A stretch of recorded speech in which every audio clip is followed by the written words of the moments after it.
You're listening to Her Brilliant Health Radio, episode number 33. She used to deliver babies, but now she delivers exceptional wellness for women. Welcome to Her Brilliant Health Radio, where holistic women's health expert and board-certified OBGYN Dr. Kyrin Dunstan shares revolutionary insight from leading experts on what you need to know today to treat the root cause of disease, heal, and create the radiant health you've been searching for.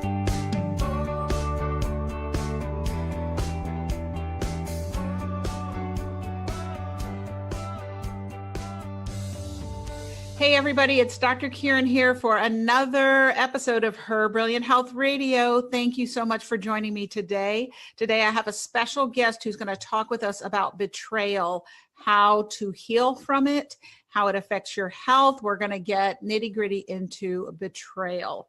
Dr. Debi Silber is a holistic psychologist, a health, mindset, and personal development expert, and she's the author of the #1 best-selling book, The Unshakable Woman: 4 Steps to Rebuilding Your Body, Mind, and Life After a Crisis. Her recent PhD study on how women experience betrayal made 3 groundbreaking discoveries that changes how long it takes to heal. In addition to being featured on Fox, CBS, The Dr. Oz Show, TEDx, and more, she's an award-winning speaker, coach, and author, dedicated to helping women move past betrayal once and for all. Welcome, Dr. Debi Silber. So glad to have you here today. Oh, I'm so glad to be here. Looking forward to our conversation. So, betrayal, when I heard what you talked about and what you were particularly passionate about, I immediately wanted to know more. I don't think there's a woman alive on this planet who hasn't experienced betrayal, and there isn't a woman whose that betrayal hasn't affected her health.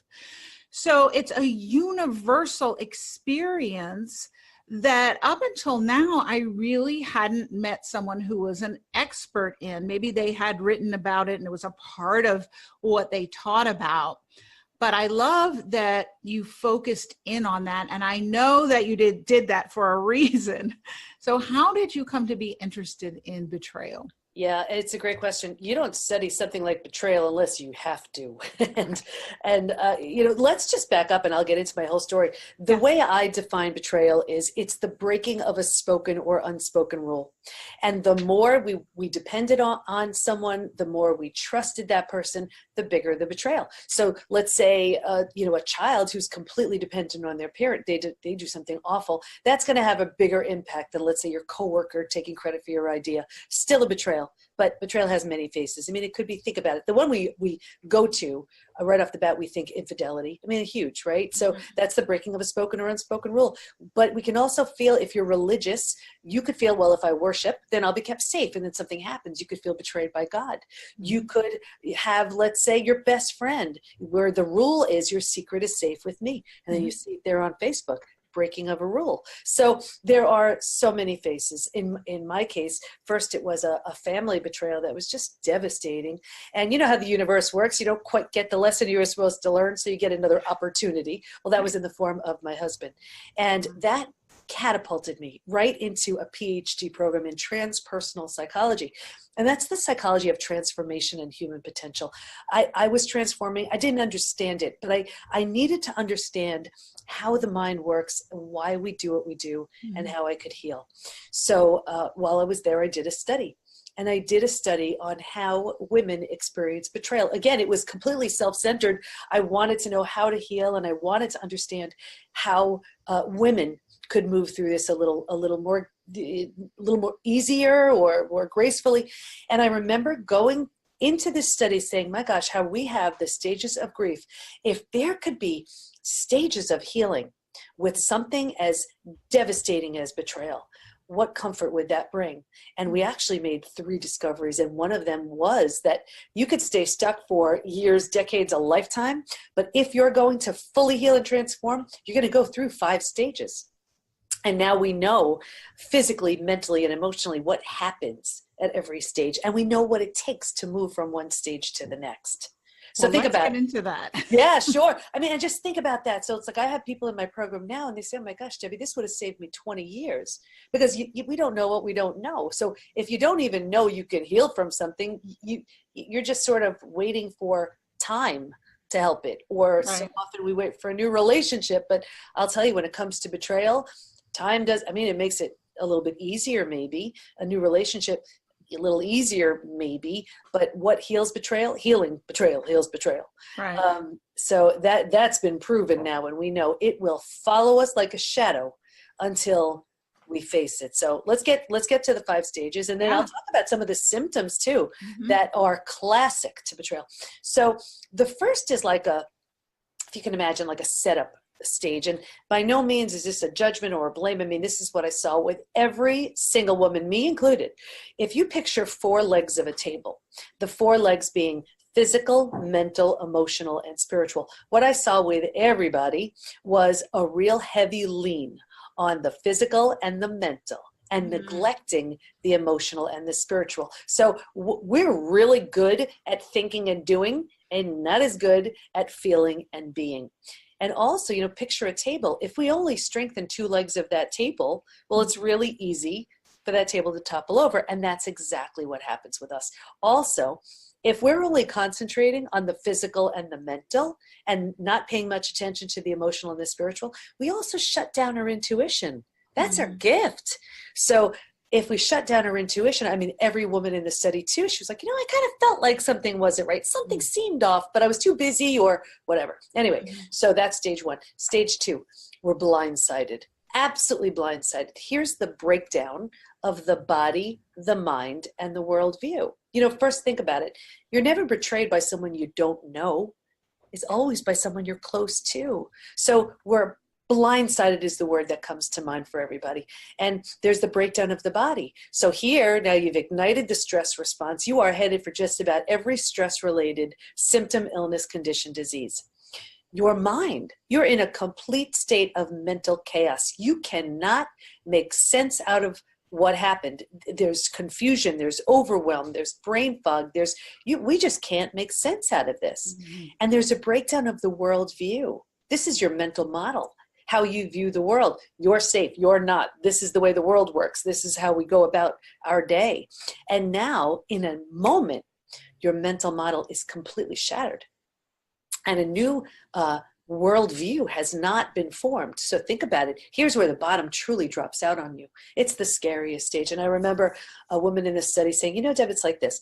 Imagine just about every negative physical feeling you can have and losing a child in a crowd, like at that moment, like that feeling. That's what it feels like. You feel like you've gotten punched in the gut. The wind has been taken out of you. You're just in a daze. I mean, it's awful. So here's where the bottom drops out on you. But think about it. If you were walking down the street and the bottom were to bottom out on you, what would you do? You would grab hold of whatever you could to stay safe and stay alive. And that's exactly what stage 3 is. Survival instincts emerge. This is the most practical stage. It's entirely practical. If you can't help me, get out of my way. Where will I live? How do I support myself? How do I feed my kids? Who can I trust? Who do I speak with? Who do I go to? Totally practical. But also, stress response is still ignited here. We're still headed for disease and illnesses and all kinds of stuff. And I'll tell you, this is the stage right here where I see women stay stuck forever. Because think about it, when we get slammed with something like this, and it's one thing to ruminate. Now, when you're ruminating, you're trying to make sense and make meaning out of your experience. But we stay there too long. We start marinating, and here's where we start thinking, well, maybe I deserve this. Maybe that's all I can hope for. Maybe I deserve this. Maybe this is, I guess this is my new space and place, and I set up camp here, and here's where I live. And we start believing that this is where we belong. And then, also what's so hard about leaving this stage is we have all of these secondary, the secondary gain that we get from it. Like, think about it. You get to be right. You get pity. You get lots of self-pity. You get sympathy from other people. You get someone to blame. That's powerful. right? Yeah. We don't have to do the hard work of, do I trust you? Do I trust you? Do I trust you? Forget it. I won't trust anybody, right? We have our story. We get to build our case. And to the ego, these are wonderful benefits. Now, if you've decided though, you know what? These benefits don't serve me at all, and there's so much more to gain if I'm willing to give this up. And willingness is a huge word here. If you're willing to let go of those benefits, what you're doing is your willingness will help. It's one of the things that you need to help you move to stage 4. And stage 4 is finding and adjusting to a new normal. Here's where you realize, you know what? My old normal doesn't exist anymore. You grieve it. You've experienced that loss, whether it was a loss of expectations that you had, a loss of the relationship, a loss of who you were, what you thought you had, whatever that loss is. And I sort of liken this to, if you've ever moved to a new house, condo, apartment, office, whatever, you don't have your stuff in it yet. Doesn't feel cozy yet, but it's going to be okay. And just being in that scenario where you know it's going to be okay, at the very least, you're not wreaking havoc physically on your body as you were.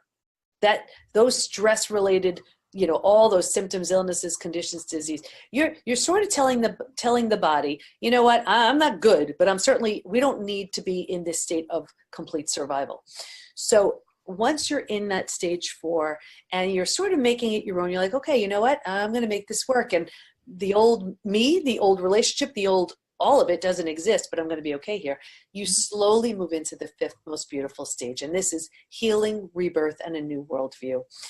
Healing, your body starts to heal. You also didn't have the bandwidth for any sort of self-care, self-love, eat well, exercise. Your head wasn't there. You were busy surviving. So now you're more willing to take better care of yourself, not because of look at my body as a result of this, or look at, whatever. You're out of self-love. It's like, I deserve to treat myself a little bit better. To nurture myself. Your mind starts to heal. You're making sense. You're making meaning out of this. And you have a new worldview based on where you've been, and that table from the first stage of where we were just prioritizing the physical and the mental. Now we're solidly grounded because we're paying attention to the emotional and the spiritual too. Wow, that's intense. And I love that you outlined this, because it's different from, we know about the stages of grief, and there probably is grief in there, which you mentioned, but I love that you detailed some very unique stages related to betrayal. And as you said earlier, you wouldn't be researching this unless you had to. So what was it that led you to be interested in this? Well, it was my own betrayal, certainly. And because I just said there's got to be a way to move through this. And for me, healing my family, healing myself, healing my marriage, like that. I mean, maybe that sounds selfish. That wasn't even enough. I said, if I'm going to heal from something that to me was just the hugest injustice, such a, it just so wrong in every single way. If I could heal from something like this, for something like this to happen to me, it had to be for a reason. And then for me to heal, I'm going to do something really good with it. So if I'm going to heal, I am taking as many women with me. I mean, that was really the intention. And we made 2 other discoveries too. I remember originally studying something called post-traumatic growth, which is like the upside of trauma, how your trauma leads to a new awareness, perspective, insight that you didn't have because of that. But you could call something post-traumatic growth, whether it's disease, death of a loved one, natural disaster, and betrayal felt different. I mean, I've had disease. I've been in ICU for 11 days. I've lost loved ones, and betrayal felt so different, but I didn't want to assume. So I brought it back out to all my study participants, and I said, does betrayal feel like a different type of trauma to you? Unanimously, everyone agreed. They said, it's so different because it's so personal and because it's so intentional. So it needed a new name. So we coined this new term, post-betrayal transformation, PBT. That's why I'm at the PBT Institute now. So that was something else, because when you heal, and it's not like a competition, but it's when you heal from other life crises, so often you're still intact, you're different, but the whole self hasn't been completely wrecked. When it comes to something like betrayal, and because it's so intentional and because it's so personal, the whole, self is destroyed. This trust is destroyed. Your confidence, sense of worthiness, feeling of rejection, abandonment. We take all that on. If it's a romantic betrayal, desirability, lovability, like all of these things. So not only do you have to rebuild whatever was like left in the rubble of your betrayal, you have to rebuild yourself. So it needed that new name. So it's the rebuilding of this entirely new you, and whether it's relationship with the person you had, whether it's just a new self completely, plus that rebuilding of everything that was destroyed. It needed that new term. So post-betrayal transformation. Yeah. I love that. So it really sounds like you discovered that it's a gift in the end, because it transforms you to a greater expression of who you are by getting that four-legged stool more balanced, where it might have been crooked and you're on the physical and mental, but getting you to step firmly into the emotional and the spiritual. Is that correct? You're so right. And I went into this study. You're supposed to have, no biases and listen, I was new to research, so I was doing my best here, but I falsely assumed. I said, the women who, in my estimation, weren't the hardest hit, well, they'd grow the most because they have the least to overcome. I was dead wrong. I was so wrong. And it turned out that the women who you would think, I can't even imagine how they get out of bed in the morning, those were the ones who became so strong, the strongest, most unshakable women I've ever known. But I'll tell you, there were 3 groups of women who did not heal. And I want everybody to hear this, because this is what can keep you stuck. And you may think, well, I'm trying, I'm doing the work, but you'll know if you're in one of these 3 groups. Number 1, if they were numbing, avoiding, distracting, using things like food, drugs, alcohol, work, TV, keeping busy, reckless behavior. This is what my TEDx was about. Mm-hmm. And, it was when we're using these things because it's just too painful to face it, to feel it, that we don't heal it. And we keep these things at bay. And I remember, like, one woman comes to mind, and she said, well, my doctor put me on happy pills, she called them, and another one, mood stabilizers and antidepressants. And I get it. It's so painful to look at this stuff. But when we do those things, we don't face it fully and we don't heal from it fully. Maybe it makes it a little bit easier to get through our day, but not without a price, because we keep taking it with us. Mm-hmm. The second thing was when we refuse to mourn the loss. Like, we just refuse to accept it. Like, nope, I'm not accepting it. I'm not moving forward. That kept us in that, like, stage 3, moving on to stage 4. And the other one was, and this was huge, I saw this too, when the betrayer didn't really have consequences. So let's just say in a marriage where there really wasn't a big consequence. Not only did that woman not heal, that was my most physically sick group. That's interesting. And I'm not surprised. Right. And and I remember speaking with one woman, and she said, Debbie, I have lost the people closest to me. And there was such devastating loss, but that didn't make me physically sick. My broken heart made me physically sick. And not being honest about what I needed and what I needed from my partner, what I needed from myself. The body just can't handle that. So those were the things that I saw over and over again. And that's not saying transformation is easy, because it's not. I use this example a lot, but I'm going to explain this and everybody will see exactly what I'm talking about. Like, resilience is bringing back, restoring. You need that for your everyday. It's a worthy goal. So, like, let's say you have a house and your house needs a new boiler, and you get a boiler. Like, that's resilience. Or it needs a new paint job and you paint. That's resilience. Or it needs a new roof. You get a roof. That's resilience. Bringing back to. Here's transformation. A tornado comes by and levels your house. Right? A new boiler's not going to fix it. New paint job's not going to fix it. New roof's not going to fix it. All 3 aren't going to fix it. Now, here's the thing. You have every right to stand there at the lot where your house once stood and say, oh my gosh, this is the most terrible thing that's ever happened. You'd be right. You call your friends over and say, oh, look at this. This is awful. They'd all agree. And you don't have to do anything. No one could fault you for just standing by your house with your box of tissues and mourning the loss all day. But if you choose to rebuild your house, there's nothing there. You could build anything. Why build the same house? See, that's transformation. You're in this beautiful position of that old relationship, house, the whole thing, paradigm. Oh, it doesn't exist. What do you want to do with it now?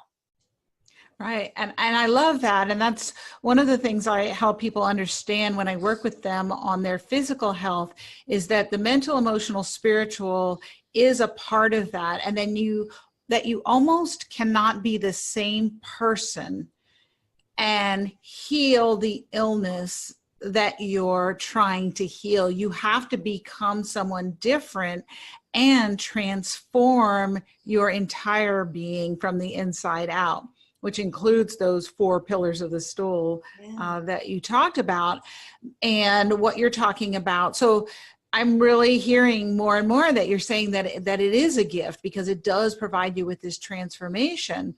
And one thing that I'm very interested in is, we've done a few shows recently about childhood trauma, adverse childhood events, the ACE study, looking at that and how that affects you as an adult, and how your number of disease diagnoses will be higher, number of prescription medications, your lifespan will be lower the more ACEs you've had.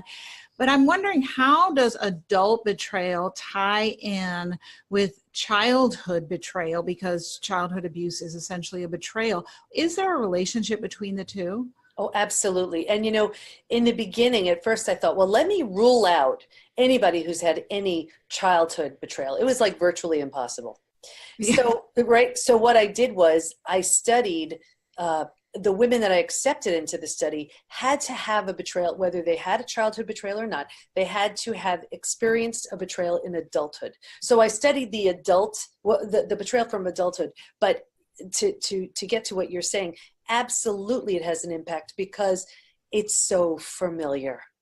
Mm-hmm. So if we have a childhood betrayal, whatever that is, and we were treated a certain way, or it left us with just confusion, or our self-esteem or our confidence was rocked because of it, well, then we meet someone, whether it's a friend, a partner, a boss, that same treatment feels so familiar. So although it's not good, it's so familiar.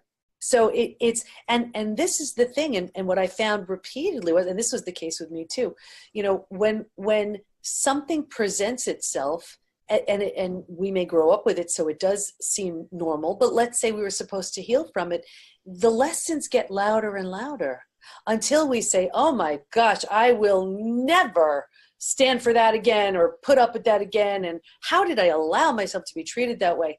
And the truth is, then the lessons learned, and then it's a beautiful gift.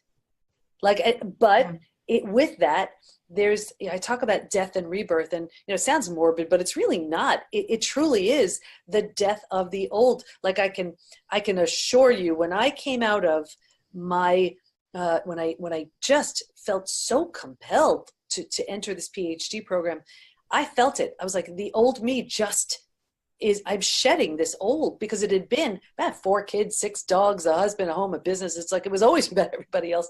And this was like, no. This is a new me. And that was like the beginning of just this newer version of, if I'm expecting a new, let's say, my husband, and at the time I didn't know, I was willing to just absolutely let everything crash and burn. But I knew there has to be a new me that emerges from this, because who am I to ask of a new anybody else if I'm not willing to be a new me too? I love that. That just gave me chill bumps all up and down. Yeah. I get that, being willing to just let it burn to the ground, just let everything go and shed that old skin and become somebody new, but in my mind is who you really were meant to be. It's more like peeling off layers to become your authentic self.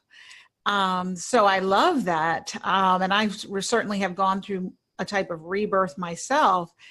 and do appreciate the journey at this point. And thank you for sharing what you've gone through. And so what are you passionate about now? Well, this just completely rerouted my entire life. I mean, and now here I am, so we have the PBT Institute. We have a program that it's so predictable now that we know physically, mentally, emotionally what happens at every stage. So we know what it takes to move from one to the next. So as long as a woman is willing, it's almost like those little children's rides, if they're willing to sit in that car, they will predictably move from one stage to the next. And at the end of that, we have certification programs to be either a certified PBT, Post Betrayal Transformation, support group host, or practitioner, because what my intention now is to have these practitioners and support group hosts in every state, in every country, eventually every few blocks, because at a time where we need support the most, we are the least likely to seek it. So if women know that there are these groups all over, and I'm talking all over, that's where we're planning on having them, then they'll have that support they need. And I also found that, I find that every time I teach, I heal. So I want these support group hosts and practitioners to have that same opportunity. That's awesome. So people can get trained to offer that type of support. And then you also have a quiz available that people can take. Do you want to tell them about that? Sure. We've also identified there's this collection of physical, mental, and emotional symptoms so common to betrayal. It's become known as Post Betrayal Syndrome. So we have an assessment on the site to see to what extent is someone still struggling. So that's right at PBT, as in Post Betrayal Transformation, pbtinstitute.com/quiz.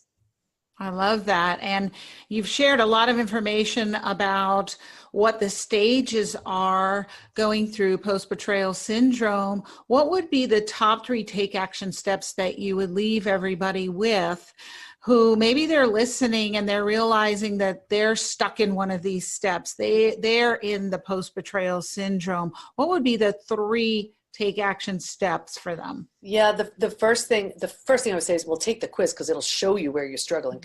But if you have a health symptom that, so often I just mention the word betrayal and people they're busy playing this game of whack-a-mole and they have no idea it's tied to this unhealed betrayal. So, when you go to the most amazing health experts and that health issue isn't healing, good chance it's tied to an unhealed betrayal. Or if you're struggling in business, that could be tied to an unhealed betrayal, because think about it. If you never restored trust, how do you trust someone as a business owner or even within a company? Or your confidence was wrecked. You can't ask for that raise. You can't speak your truth. You can't speak up because that hasn't been restored. So you see where it's affecting. Of course, in relationships, it's the most obvious. If you say, well, you know what, I am never letting that happen again. And you put up that big brick wall, which keeps out the bad guys, but it's keeping out the good guys too. So if you're not open and you're not feeling physically good, if it's showing up in your health, in your business, in your relationships, that's an unhealed betrayal. And it could be from 30, 40, 50 years ago, doesn't matter. As you're speaking, a couple things come to mind. One is a particular patient I worked with for years, and she never could get her health where she wanted it to be. And her husband was a serial cheater with no consequence. And she really downplayed the effect that had on her health. But at some point it becomes self-betrayal, because that's who he is, and that's what he's going to do, and he's going to continue to do it because there's no consequence, and it was hurting her. So the other thought that came up in my mind as you were talking is, what about self-betrayal? Is that a separate category? We could probably have a whole other discussion on that. Yeah. But what thoughts do you have on that briefly? It's very real. Self-betrayal is when you say you won't do something and you'll do it. When you make a promise and you don't keep it. When you don't honor yourself. Or it could be, I had somebody